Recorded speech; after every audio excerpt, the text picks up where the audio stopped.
Di hadapan polisi, Menhas mengaku bahwa sejak kecil dia itu sudah dituntut untuk menjadi anak yang sangat berprestasi oleh kedua orang tuanya. Kayak yang aku ceritakan tadi. Hai, wassalamualaikum warahmatullahi wabarakatuh. Terima kasih sudah klik video ini. Oke, jadi di malam ini aku akan kembali menceritakan satu kisah kriminal yang kali ini terjadi di Kanada, Wak. Kasus ini adalah tentang kasus penghilangan nyawa yang menimpa satu keluarga lagi yang ada di Kanada pada bulan Juli tahun 2019 lalu.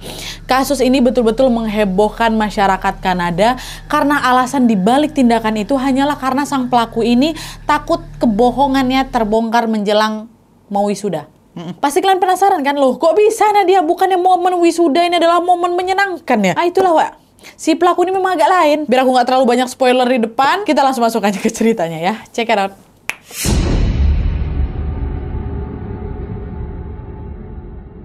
Oke, Wak, seperti biasa sebelum kita masuk ke kronologi kejadiannya, aku mau jelasin dulu tentang latar belakang dari The Zaman Family ini. Keluarga yang akan aku ceritakan malam ini, Wak. Nah, kisah ini bermula pada tahun 1980-an, di mana saat itu ada sepasang suami istri dari Bangladesh yang pindah ke Kanada. Sang suami bernama Monirus Zaman, sedangkan sang istri bernama Momatas Begum. Nah, Monirus sama Momatas ini sengaja merantau ke Kanada untuk mendapatkan kehidupan yang lebih baik lagi. Karena pada masa itu sedang ada pergolakan politik yang sangat chaos sekali di Bangladesh sana, Wak. Lalu sesampainya mereka di Kanada, Pak Sutri ini pun memulai segala sesuatunya dari nol kali, Wak. Waktu itu Monirus ini bekerja sebagai seorang supir taksi, sedangkan Momotas sang istri ini berprofesi sebagai ibu rumah tangga biasa. Nah, selama bekerja menjadi supir taksi, Monirus ini betul-betul bekerja keras, Wak. Monirus sengaja bekerja keras ini karena dia ingin keluarga kecilnya nanti mendapatkan kehidupan yang layak, tidak seperti mereka. Akhirnya singkat cerita di tahun 1996, Momotas sang istri pun melahirkan seorang bayi laki-laki yang diberi nama Menhas Zaman. Dan di 2 tahun berikutnya, mereka pun dikaruniai anak perempuan bernama Malisa Zaman. Hadirnya kedua buah hati sepasang itu semakin menambahkan kebahagiaan keluarga Zaman ini, Wak. Alhasil di titik ini Monirus bekerja makin keras lagi nih dibanding sebelum-sebelumnya. Dia ada punya 2 anak kan. Dan ternyata kerja keras yang dilakukan sama Monirus ini pun akhirnya membuahkan hasil yang sangat memuaskan, Wak. Karena dia ini sering sekali didaulat sebagai pegawai teladan di tempat kerjanya. Dan selain itu berkat kerja kerasnya ini, Wak, Monirus sang bapak ini juga berhasil membeli beberapa properti itu berupa 2 buah rumah di kota Scarborough dan 1 kondominium di kota Danforth. Ya, ada punya 3 aset nih, 3 properti. Nah, setelah memiliki beberapa aset properti ini, Wak, Monirus ini tidak serta-merta keluar dari pekerjaannya sebagai supir taksi itu. Dia memilih untuk tetap bekerja sebagai supir taksi. Nah, karena Monirus itu nggak mau resign dari tempat kerjanya, di sini Momotas atau sang istri kepikiranlah itu untuk mengelola propertinya ini supaya semakin cuan lagi. Kok kayaknya sayang ya, punya rumah ada 2, punya 1 kondominium tapi kok nggak ditempatin. Ya udahlah aku sewa aja lah, nanti biar aja lah aku yang ngurus, kata Momotas. Dan tuh akhirnya Momotas pun menyampaikan niat baik itu kepada suaminya. Dan ternyata Monirus setuju, Wak, sama permintaan itu, tapi dengan syarat kedua anak mereka tetap harus kau awasi dengan baik ya, kata dia ke istrinya. Lalu selang beberapa bulan kemudian, setelah dia menjalani bisnis ini, Momotas mulai ngerasa kewalahan tuh, antara dia harus ngurus bisnis sama ngurus kedua anaknya. Akhirnya setelah menimbang-nimbang, dia pun memutuskan untuk mendatangkan ibunya dari Bangladesh ke Kanada juga, dengan tujuan agar si ibu ini bisa membantunya mengurus kedua anaknya. Jadi Menhas sama Malisa yang kecil itu diasuh sama neneknya dia. Ibunya juga setuju-setuju aja. Datanglah ini mamanya dari Bangladesh ke Kanada. Jadi di rumah itu dihuni sama 5 orang jadinya kan. Nah, setelah sang nenek datang ke Kanada, Wak, Momotas pun merasa cukup lega karena dia ini bisa fokus mengelola bisnis propertinya. Dia pun bekerja dengan sangat keras sampai akhirnya bisnis properti yang dia jalankan ini menghasilkan keuntungan yang fantastis. Berkat kerja kerasnya itu, Wak, keluarga Zaman ini mampu membeli sebuah rumah lagi yang ada di kota Ontario, which is ibu kotanya Kanada. Pasti rumahnya nggak murah di sana ya kan? Bisa mereka beli, Wak. Kesuksesan itulah yang membuat Monirus dan juga Momotas suami istri ini percaya bahwa kerja keraslah yang membuat hidup mereka menjadi lebih baik lagi. Memang betul. Dan keyakinan ini juga yang lalu mereka wariskan kepada Menhas dan Melisa, kedua anak mereka. Di beberapa kesempatan mereka berdua sering bilang, anak-anakku, perlu kalian tahu, mama papa kalian ini dulunya keluarga yang kekurangan, nak. Kami berdua bisa sukses seperti sekarang ya karena kami kerja keras. Makanya kalian harus belajar dengan giat lagi ya supaya kalian lebih sukses lagi daripada kami, kata orang tua mereka kayak gitu. Dan selain memperingatkan hal tadi, Wak, Monirus sama Momotas ini makin lama tumbuh menjadi tipikal orang tua yang ambisius sekali, Wak. Mereka selalu nge-push Menhas sama Malisa, kedua anak mereka ini, agar mendapatkan ranking tertinggi di sekolah. Kalau misalnya mereka gagal ngedapetin itu semua, Moniro sama Momotas tidak segan-segan memarahi mereka berdua. Pokoknya di-push kali, pokoknya harus belajar yang betul gitu, nggak boleh main, belajar terus aja gitu kan. Nah, meskipun begitu, Menhas sama Malisa ya sama sekali nggak protes dengan tekanan yang diberikan sama kedua orang tuanya ini, Wak. Mereka berusaha semaksimal mungkin memenuhi ekspektasi kedua orang tuanya ini. Dan seiring berjalannya waktu, Menhas sang abang tumbuhlah dia menjadi anak yang cerdas, tapi kalem, tapi penurut juga, ya sesuai harapan orang tuanya kali lah. Sementara di sisi lain si Malisa ini, si adeknya ini tumbuh menjadi anak yang tidak terlalu pintar dan juga cenderung suka ngebantah, Wak, beda sama abangnya. Nah, perbedaan yang sangat mencolok itulah tentu membuat Menhas lebih disayangi lagi dibanding Malisa. Apapun yang Menhas atau abangnya ini inginkan selalu diturutin sama orang tuanya, Wak. Bahkan mereka juga tidak segan-segan membanding-bandingkan Menhas sang abang dengan adiknya. Pernah nih pada suatu hari, Wak, Moniro si bapaknya itu terang-terangan negur si Melisa. Dia bilang, "Melisa, kamu mbok ya belajar yang lebih rajin lagi biar nilai kau tuh bagus. Kau tengok tuh abangmu, dia selalu nurut perintah bapak ibu, nggak malas macam kau ini," kata bapaknya. "Kenapa sih aku tuh dibanding-bandingin terus sama abang, ha? Aku juga punya kehidupan sendiri, Pak. Aku nggak bisa kayak abang," kata itu, kata si Melisa kan. Kau dikasih tahu malah ngebantah terus kau ya, kata si Monirus lagi. Nah, omelan-omelan itulah, Wak, yang membuat Malisa ini merasa tidak disayangi sama orang tuanya. Dan hal itulah yang akhirnya membuat Malisa bukannya berubah jadi lebih baik, dia malah mikir, "Alah, buat apa aku belajar serius, toh juga aku nggak pernah dianggap. Ya udahlah, sekalian aku jadi anak nakal aja," kata dia kayak gitu. Nah, di momen ini, Wak, Malisa ini udah mulai memberontak dengan melakukan berbagai kenakalan remaja, macam dia bolos sekolah, dia ngerokok, bahkan mengkonsumsi berbagai jenis narkoboy. Dan gak cuma itu aja, Wak, Malisa ini juga sering pergi sama pacarnya, nanti baru balik waktu udah tengah malam gitu. Pokoknya dia ini terang-terangan ngeberontak lah gitu, Wak. Nah, di sisi lain, Monirus atau si bapak ini yang tahu bahwa Malisa ini berubah jadi anak nakal, yang marah besar lah dia. Mereka jadi sering bertengkar tuh di rumah, dan sampai-sampai pernah suatu hari pertengkaran mereka ini diakhiri dengan Malisa yang kabur dari rumah. Gak mau lagi Malisa tinggal di situ, Wak. Sering berantem dia sama bapaknya kan. Kabur dia dari rumah tuh. Dan setelah Malisa ini keluar dari rumahnya, secara otomatis satu-satunya anak yang diharapkan sama keluarga zaman ini adalah siapa? Si abang Menhas. Nah, disitulah Monirus dan Momotas pun mulai meletakkan beban harapan itu kepada Menhas. "Nah, abang, kamu tahu sendiri kan, adikmu udah gak bisa lagi diatur. Sekarang cuma kamu lah satu-satunya harapan kami. Jangan lupa pesan kami anaknya rajin belajar," kata orang tuanya. "Iya, Pak, iya abang ingat," kata si Menhas. Dah lah tuh, sejak saat itu juga Menhas tetap terus menuruti permintaan kedua orang tuanya hingga dia lulus SMA kan. Nah, setelah dia lulus SMA ini, Wak, Menhas berkeinginan melanjutkan pendidikannya ke jenjang yang lebih tinggi lagi. Dia pun mendaftarkan kuliahnya di beberapa kampus hingga akhirnya dia diterima di York University jurusan teknik. York University ini, Wak, perusahaan kampus bergengsi kali di Kanada memang. Cuma orang-orang pintar aja yang bisa masuk ke sana. Menhas masuk ke situ. Nah, setelah mendengar kabar itu tuh ya Moniro sama Momotas, orang tua mereka ini yang ngerasa bangga kali lah kan. Saking bangganya, Wak, sampai-sampai mereka ini memamerkan prestasi itu kepada semua orang. Ke tetangga dia kasih tahu, ke kawan dia kasih tahu, ke keluarga semua lah, pokoknya dipamerinnya lah anak ini. Anakku masuk York University gitu. Dan nggak sampai situ aja, selain pamer ini, Wak, mereka juga mengadakan acara syukuran, tau kalian? Acara syukuran untuk merayakan keberhasilan Menhas ini. Nah, di saat yang bersamaan kabar gembira itu rupanya didengar sama Malisa, Wak, adik yang lagi kabur ini. Tapi pada saat itu Malisa merasa bangga juga, Wak, dengan pencapaian abangnya. Di momen itu dia pun akhirnya memutuskan untuk pulang ke rumah demi bisa memberikan ucapan selamat kepada abangnya secara langsung. Dan balik dia nih, dari kabur beberapa hari itu kan, balik dia sampai di rumah. Tanpa disangka ternyata Malisa disambut dengan hangat oleh keluarganya, oleh orang tuanya, neneknya, semuanya lah gitu. Padahal dia baru balik kabur nih kan, tetap dirangkul, Wak, sama mereka. Nah, kehangatan itulah yang seketika membuat Malisa pun luluh. Dia mikir, oh ternyata keluarga aku juga sayang ya sama aku. Mungkin selama ini aku aja yang terlalu egois gitu. Dan Malisa pun segera meminta maaf kepada orang tuanya atas kesalahan yang sudah pernah dia lakukan. Orang tuanya juga memaafkan dan peluk-pelukan lah mereka. Dan dengan cepat Malisa dan kedua orang tuanya pun segera membaik hubungannya, Wak. Dan di titik itu Malisa akhirnya memutuskan untuk kembali ke pelukan keluarganya, which is tinggal di rumahnya lagi. Dia nggak mau lagi kabur kayak gitu. Dan yang lebih mengejutkan lagi, Wak, ternyata dari kabar membanggakan tadi itu, Malisa ini jadi terdorong juga nih ingin seperti abangnya. Dia pun jadi punya cita-cita lagi, ingin kuliah kuliah di kampus yang sama, which is di mana? Di York University itu. Dan sejak hari itu Malisa tobat, wah dia pun belajar sungguh-sungguh nih kan. Hingga 1 tahun kemudian impiannya ternyata menjadi kenyataan. Dia diterima nih di York University di jurusan ahli bedah saraf, tapi abangnya di jurusan teknik, dia di ahli bedah saraf. Nah, pencapaian itu tentunya membuat Moniru sama Momotas, kedua orang tua mereka ini merasa lebih bangga lagi gitu kan.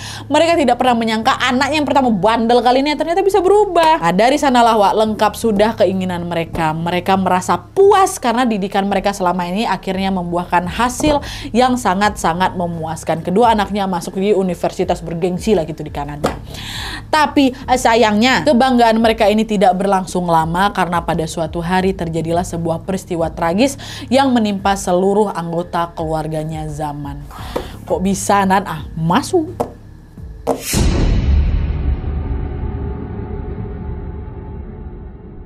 Jadi ceritanya wak, pada tanggal 29 Juli tahun 2019, ada seorang pria tidak dikenal menelpon kepolisian wilayah Ontario, Kanada. Ketika telepon itu diangkat sama polisi, pria tadi langsung bilang, "Halo, Pak polisi, tolong Bapak sekarang cek rumah teman saya namanya Menhas Zaman. Rumahnya ada di 106 Castlemore Avenue, Pak. Tolong Bapak periksa secepatnya ke sana sekarang juga, urgent ini Bapak," kata gitu kan. Polisi nanya balik lah, "Bentar dulu Pak, bentar, ini siapa nih? Emangnya ada apa di sana?" kata polisi. Nah, si laki-laki itu jawab, "Saya temannya Menhas Pak, dari komunitas game di platform Discord. Beberapa hari ini Pak, saya ngerasa tingkahnya Menhas kawan saya tuh janggal kali." "Janggal gimana?" kata polisi kan. Nah, mendengar pertanyaan polisi wak, si pelapor tadi ini berceritalah bahwa ternyata kemarin Menhas ini baru aja ngirim foto-foto mayat wak dalam kondisi yang mengenaskan kali di komunitas Discord itu. Terus selain mengirim foto itu, Menhas ini si abang ya, Menhas ini juga menulis sebuah pesan yang amat sangat mencurigakan, di mana pesan itu berbunyi, "Sejauh ini aku sudah membunuh ibu dan nenekku. Aku sedang menunggu waktu untuk menghabisi adikku yang paling 5 menit lagi. Terus aku akan menghabisi ayahku kurang lebih 1 jam. Kata dia gitu. Awalnya teman-teman yang ada di situ beranggapan, Menhas lagi bercanda, nggak mungkin dia kayak gitu gitu kan. Tapi wak, selang beberapa jam kemudian, foto-foto mayat yang dikirim sama si Menhas ini menjadi makin banyak lagi, which is foto korbannya jadi makin banyak. Dan yang semakin membuat si pelapor ini curiga adalah Menhas juga mengirimkan pesan misterius lagi yang berbunyi, "Aku telah menghabisi seluruh anggota keluargaku. Mungkin aku akan dipenjara atas perbuatanku ini. Semoga kalian semua mengingat masa-masa terindah bersamaku. Aku akan merindukan kalian." Kata Menhas. Menhas ini masih ingat kalian, abang. Si abang tuh jangan tukar-tukar, Malisa adiknya, Menhas abangnya. Nah, setelah mendapatkan pesan kayak gitu, yang pesan terakhir tadi, pelapor ini udah nggak bisa berpositif thinking lagi, udah nggak bisa lagi dibilang bercanda. "Oh, ini nggak beres ini. Jangan-jangan betulan pula dia ngabisi keluarganya," kata dia kan. Nah, berbekal dari kecurigaan itulah wak, pelapor ini pun dengan segera langsung melacak IP address, dilacaknya IP addressnya Menhas untuk mengetahui di mana dia tinggal. Mereka kan mainnya online kan, wak, jadi belum pernah tatap muka lagi. Jadi nggak tahu lah si pelapor ini, si Menhas itu tinggal di mana pastinya. Dan dari situlah setelah mengetahui alamatnya Menhas, baru dia telepon polisi terdekat dari si alamat itu dan meminta mereka untuk langsung mengecek ke rumahnya si Menhas. Jadi gitulah awal mulanya kan wak. Nah, setelah mendengar keterangan dari si pelapor tadi, polisi langsunglah itu mendatangi alamat yang dimaksud sama si pelapor, which is rumahnya Menhas dan keluarga Zaman ini. Sesampainya di sana, polisi langsung ngetok pintu. "Police Department, anybody home? Halo, permisi, ada pada rumah," kata gitu kan. Tapi beberapa kali panggil, diketok-ketok pintu, nggak ada satupun orang yang jawab dari dalam tuh. Nah, karena tidak ada jawaban dan sudah ada laporan, polisi pun langsung ngedobraklah pintu rumah itu. Setelah masuk ke dalam, wah inilah dia. Betapa terkejutnya polisi ketika dia melihat ada seorang mayat laki-laki yang terkapar tidak berdaya di area ruang tamu. Ya, terus nggak jauh dari mayat laki-laki itu, polisi juga menemukan ada mayat seorang wanita muda yang juga dalam kondisi mengenaskan. Nah, nengok ada 2 mayat di depan rumah, polisi langsung melakukan pemeriksaan lebih dalam lagi lah kan. Nah, pas lagi memeriksa area lantai 2, wak, mereka lagi-lagi menemukan ada 2 mayat yang kepalanya sama-sama terluka akibat hantaman benda tajam. Satu wanita tua, satu yang masih ibu-ibu lah gitu. Polisi pun segera langsung mengumpulkan 4 mayat di rumah itu, jadi ada 1 laki-laki, ada 3 perempuan kan. Dan polisi pun langsung melakukan identifikasi. Nah, karena kondisi para jasad ini masih bagus, jadi belum membusuk gitu, polisi dengan segera langsung bisa mengidentifikasi bahwa keempat korban itu adalah para penghuni rumah. Diketahui bahwa mayat yang ditemukan di ruang tamu siapa? Mayat Monirus, si bapak. Terus yang kedua wanita muda itu siapa? Malisa. ayah sama anak kedua dari keluarga ini. Sedangkan mayat yang ditemukan di kamar lantai 2 itu mayatnya Momotaz sang ibu, dan juga ada mayat si nenek atau ibunya Momotaz di kamar berikutnya. 4 anggota keluarga dari Zaman Family ini tewas di rumah itu. Belum sempat bertindak lebih lanjut lagi nih, lebih jauh lagi. Di saat yang bersamaan, anggota polisi pun langsung mengetahui bahwa ada nih salah satu anggota keluarga yang masih hidup, dan ternyata dia sedang bersembunyi di dalam kamarnya. Siapa dia? Itulah si abang tuh, si Menhaz Zaman tuh, anak kebanggaan keluarganya, lagi sembunyi dalam kamar, Wak. Nengok Menhaz lagi sembunyi, radarnya polisi langsung nyala nih. Wah, pasti kau nih yang udah ngabisi keluargamu kan? Soalnya cocok kali nih sama yang dibilang sama pelapor yang nelpon tadi kan. Berdasarkan dari dugaan itu, Wak, tanpa berlama-lama lagi polisi pun langsung segera menangkap si Menhaz yang lagi sembunyi dalam kamar tuh, dan segera langsung membawa Menhaz ke kantor polisi untuk diinterogasi lebih lanjut lagi. Dan ketika Menhaz diinterogasi, Wak, si anak kebanggaan keluarga ini pun mengungkapkan rentetan fakta tentang sesuatu yang sangat-sangat mind blowing. Kronologinya dia jelasin semuanya, Wak. Nggak habis fikri aku dong. Ini kita masuk aja lah ke ceritanya dia, ke kronologi yang dia bilang tuh ya.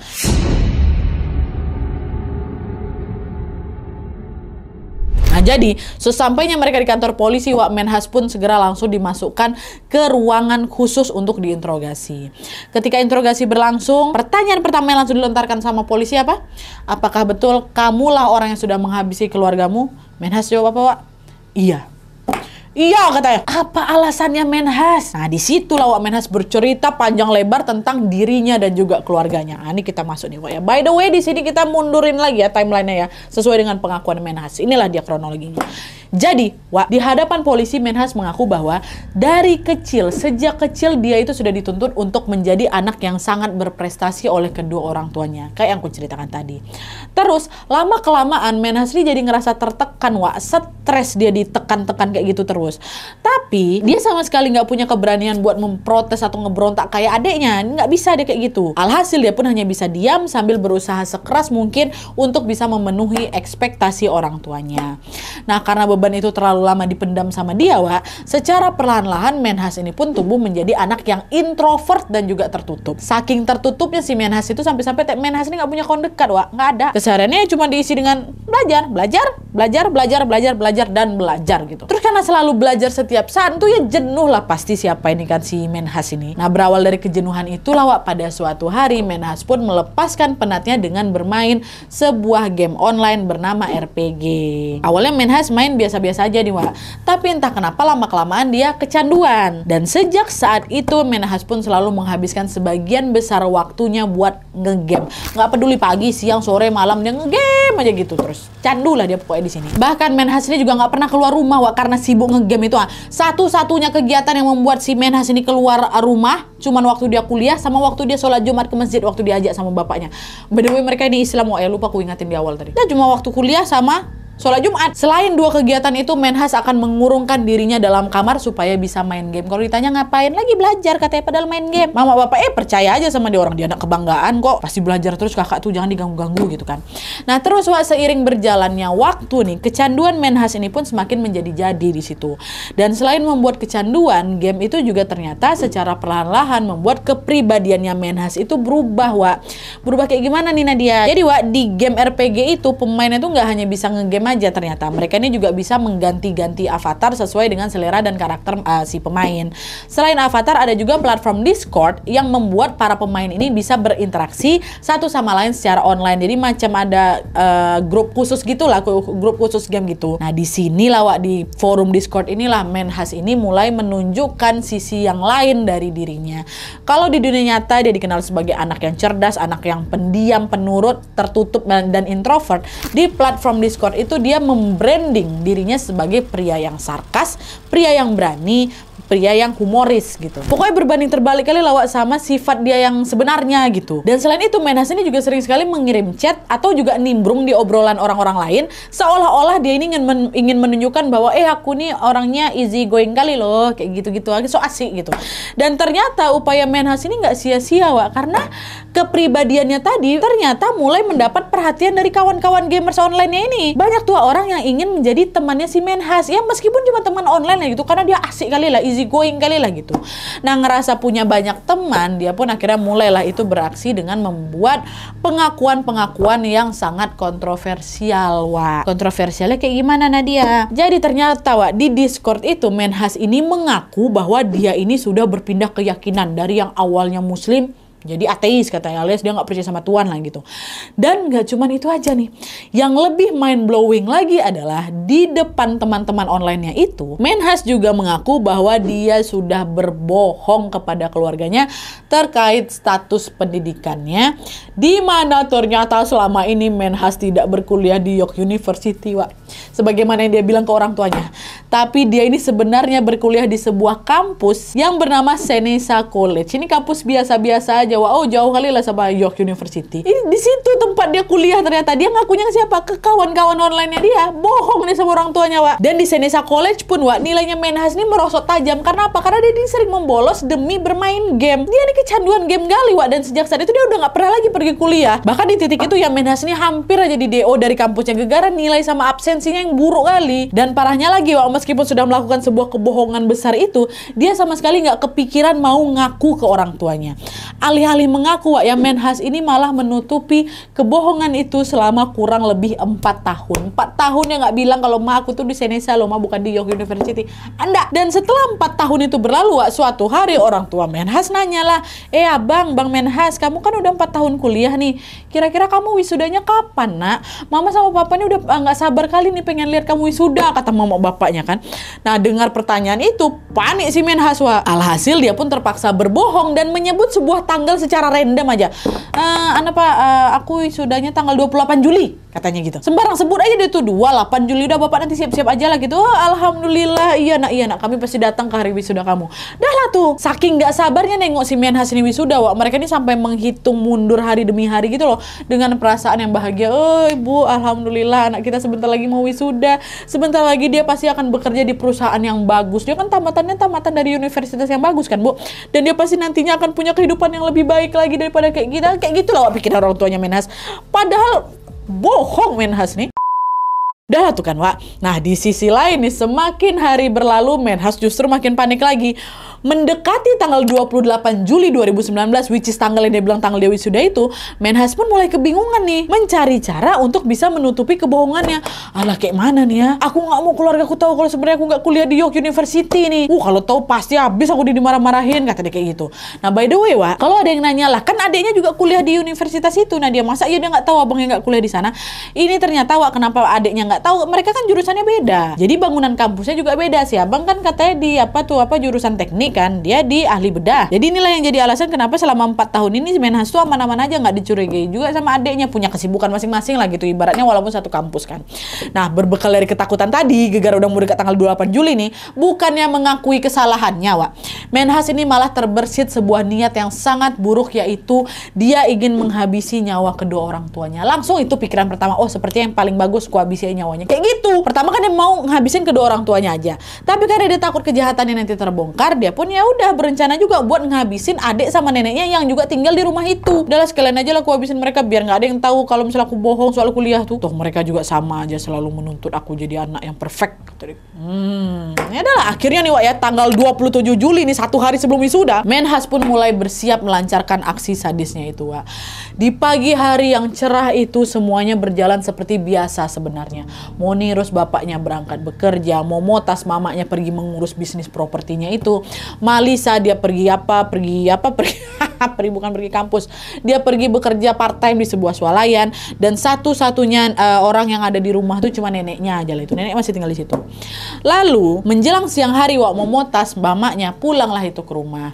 Sampainya dia di rumah, dia langsung masuk nih ke dalam kamarnya yang ada di lantai 2 buat beristirahat. Ketika dia melihat mamanya pulang, Wak, Menhas pun akhirnya langsung melakukan rencana keji itu.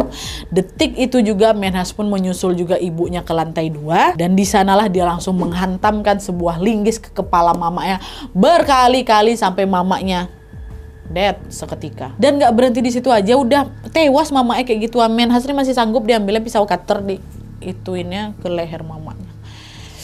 Mati mama, dibikinnya kayak gitu, Wak. Terus belum selesai lagi, Wak, udah dihabisin nyawa mamanya, dia pergi nih ke kamar sebelah, which is kamar neneknya. Neneknya lagi tidur memang. Sampai di kamar tuh langsung diantamkan juga linggis dari ke kepala neneknya, sampai juga neneknya tewas seketika.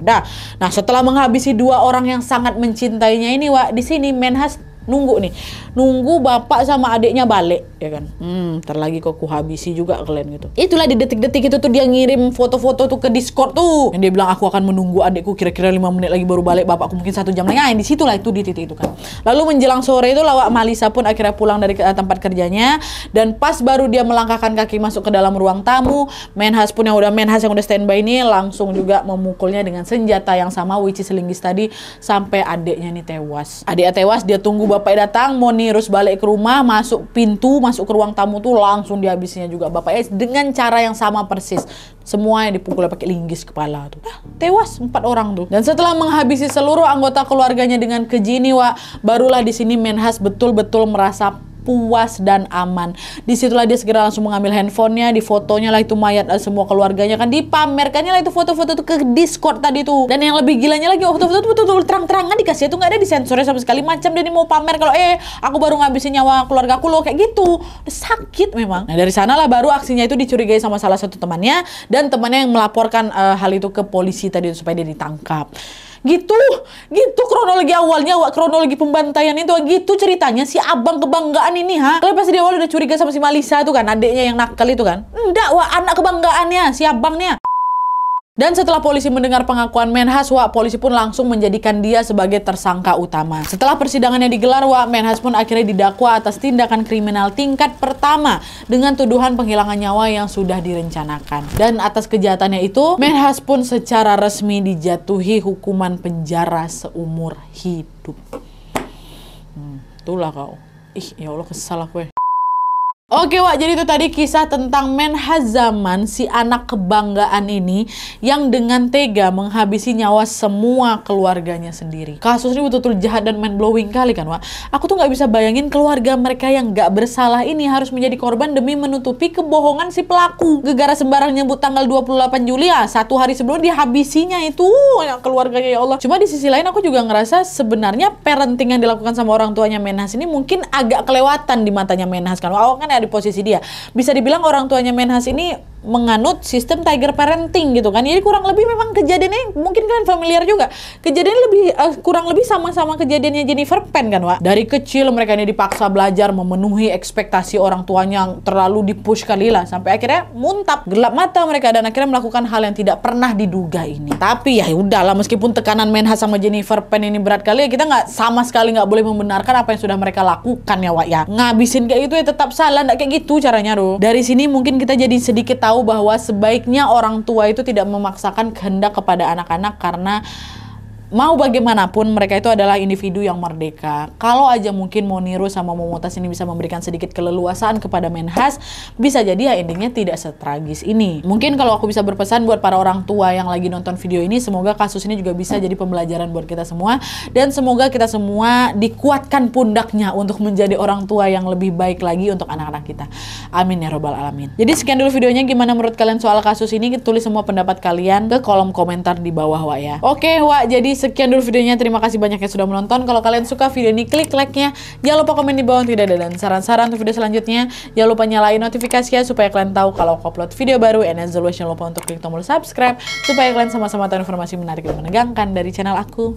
See you next video, bye.